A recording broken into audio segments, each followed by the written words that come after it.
Hey, what's up, everyone? Patrick here. Listen, I'm going to do just a recap. It's going to be short recap for day 2 of the Tony Robbins Platinum Partners Financial Summit.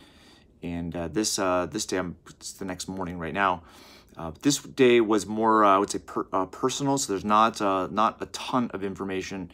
The personal side of it was, which I'll address, I guess. The personal side of it was essentially an exercise that lasted several hours, but an exercise where the first question started out as what dollar amount would it require for you, just one single dollar amount to be financially secure. And it was an interesting exercise. I would say it was phrased a little bit oddly, because most people answered it as, what dollar amount would it be to be financially free? But it was essentially financial security. So the idea behind it was, to kind of get a gaze for where people's frame of reference was in regards to money and what they think that they need versus what they actually need. Then you went through an exercise of your, essentially the expenses that make up your basic needs, your, rent, your utilities, your food, basic necessities of life. And a lot of individuals were surprised. There was some funny ones that didn't really understand the exercise, but for those that did, and started out with saying, to be financially secure, I need $10 million or I need $20 million. But in the end, their expense level was much less as far as like basic expenses that would make up financial security. And so the exercise was to show that most people were already financially secure. Then Tony describes the milestones along a journey to what he calls absolute financial freedom. You first start with that foundation, financial security. Then it goes to financial vitality. Then it's financial independence. Then it's financial freedom, and then absolute financial freedom. So I'm not gonna go through all the rungs, but the idea, what I walked away from it, which I think is really important, is you tend to improve what you measure. I mean, in a sports game, obviously you have your primary measurements, but you have a lot of secondary measurements. And so if you look at pros and athletes, that are, able to really, identify not just the probability of, well, if I improve this or I improve this, it'll improve my game or increase our probability of winning the game, but if the actual statistics, whether it's, percentage of free throws or percentage of jump shots, or for basketball, what that does is it allows to really focus on the things that can have the biggest impact on the overall game. So the idea is, when you sit down and you have your financial statement set up, and where you are, and you have some sort of calculation for financial certainty, which is being able to provide for your just your basic financial needs indefinitely. It kind of gives a peace of mind, in a sense. Not that you're going to liquidate all your investments, liquidate all your money, and just be financially secure, but it's to essentially measure what it would take to do that. And I think hitting that milestone is important. And so the calculation they use is typically 4% rule, which is much less than that now. But the idea that what dollar amount. So if it's let's say it's your basic needs are $50,000 per year, it'd be around $1 million or so that would need to be accumulated in order to take that to support those basic needs. So that was kind of the calculation. All right, so that was on that front. A few other things that I jotted down really was measuring these milestones and really identifying what it would take to be financially free or absolutely financially free. And the financial freedom definition is interesting. It's a state of mind. In my opinion, what I've talked about for years, but putting certain things down on paper, actually having a physical, setup, right? I think that does impact the state of mind. So, putting down, what are those things that you may not be able to afford right now, and then putting it down as far as, you know, what would it take to be able to afford that. And that's not necessarily for consumption purposes. A lot of individuals were focused on charitable work, and it was awesome, right? There was some woman who does quite well, and she has, you know, these schools in the Middle East that she's had a dream and passion about funding. And so it was cool to kind of see her jot that down and figure out, you know, what type of money it would require to actually do that. And then once you have that measurement, then it puts kind of your mind in a different state when it comes to actually figuring out how to do it, when you know what those end results are. So anyway, it was pretty awesome. Let's see here. A few other things. This is interesting from a school standpoint, because big debate came up in regards to, you know, typical school system. You know, and some of the statistics that were shared, you know, 74% of college degrees have no relevance in the actual job market these days. And so looking at what is invested in college, it's really interesting to see that people continue to take on debt and continue to do it. And, you know, it is kind of status quo. The paper of a degree still represents something, I would say. If not, people wouldn't do it. But at the same time, it's interesting to see a lot of the alternatives coming up with regards to online school and making it a little bit less expensive, but also a better rate of return.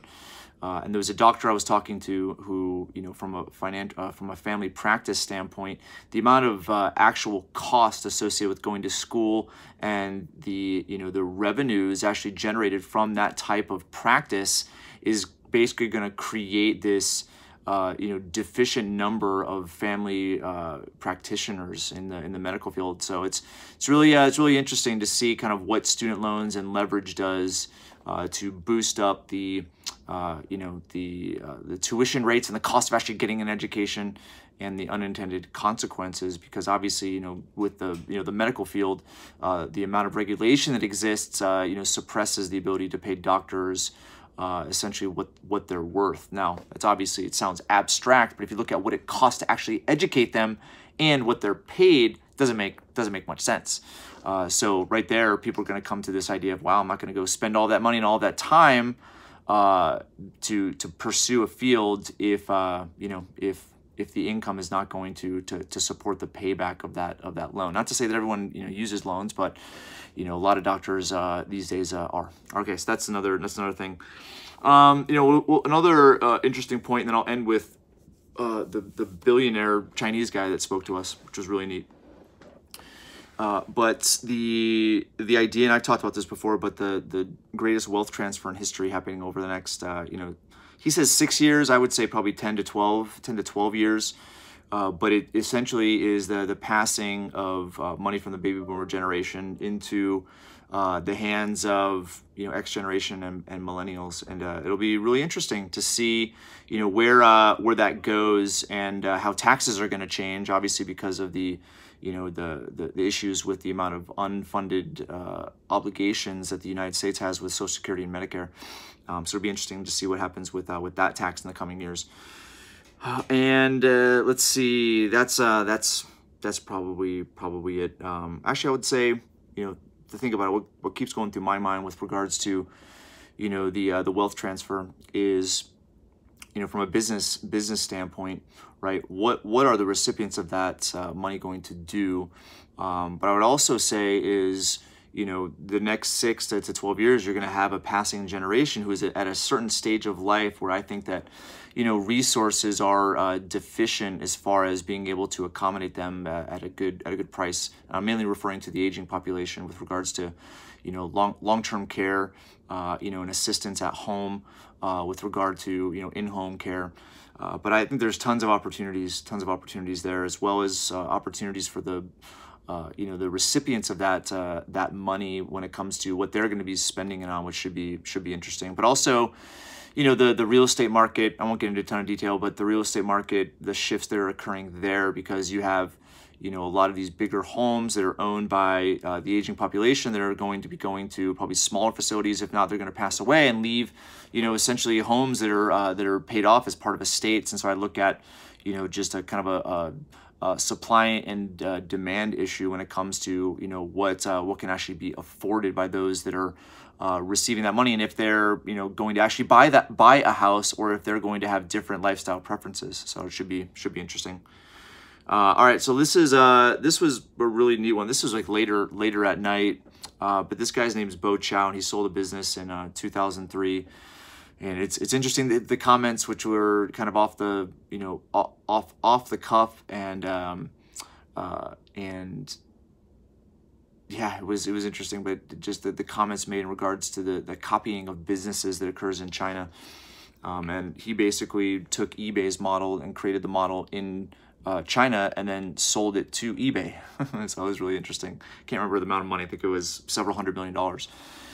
But he went through his life and what occurred after that, and you know, and it came down. And obviously, this guy's in a different state than most of us. At the same time, I think he faces certain challenges that a lot of people are facing today. Even though it may not, the scope of his situation might be different, I think the actual challenge is the same. And what he said is that, you know, the money had always been the reason for living. And he always wanted to be first. You know, he graduated from Harvard. He was really smart, won math competitions in China growing up, right? But it was all really to impress his dad, right? And there was this thing that was just associated with his childhood, where he had to be first. He had to impress his parents, and you know, if he didn't do that, then, you know, he wasn't loved. And I think that really set inside of him, you know, this way of living and way of doing things. But once he had all of the money, he just had no more fulfillment. And he had children. He was very vulnerable, but you know, he had children, but didn't feel like he was a good parent. Didn't even want to be around his kids. And you know, long story short, he went through kind of this I would say spiritual journey, and you know, just became, you know, aware of certain things that he wasn't before, and realized that, you know, the what people are really after, which is, you know, fulfillment and happiness and joy. You know, money isn't necessarily the way to do that, because, you know, the points he was making is that money has created, you know, money and prosperity has created really big problems in the world. It's solved a lot of problems, right? Life expectancies are going up worldwide. But the cause of death, you know, this is interesting. He was citing some of these stats. The cause of death that is on the rise is actually suicide, and it's showing that, you know, the prosperity of kids and he mainly was referring to, you know, the increase of suicide rates among younger people, right? But the idea of prosperity with from a financial standpoint, right, from an economic standpoint, without the personal prosperity, personal fulfillment, okay, is fleeting, and it's going to it's not going to be what people think it is, and that's where, you know, a lot of where Tony Robbins' philosophy comes from, which is, you know, the art of fulfillment, and which is a never-ending pursuit. But he started to cite, you know, certain things that he's done, whether it's meditation or mindfulness, breathing, and just, you know, some of the things that he's done to really enjoy life. And oddly enough, it's not about you know, it's not about money. Of course, he has a ton of money, but, you know, he pursues ventures in things that they actually make a difference and address these concerns. And he brought up a couple things which was really interesting to me. So I'll share those with you, and then we'll probably end. But one of the companies he's starting up, and this is, you know, mainly all in China, but it is it's a company, an app, which is kind of an educational service for parents. And he's, you know, essentially it sounds odd, but it's like teaching parents how to be parents. And, you know, I think he's right to an extent, because, you know, there's really no playbook as far as how to be a good parent. And so he cited some things which I thought were really interesting. He talked about, you know, in the first 6 months, you know, babies have no sense of self. And in those first 6 months, you know, the attachment to the mother, the well-being of the mother applies to the well-being of the child. And those 6 months where there really is a void of self, or understanding that I am, or the baby understands that I'm separate from this person, right?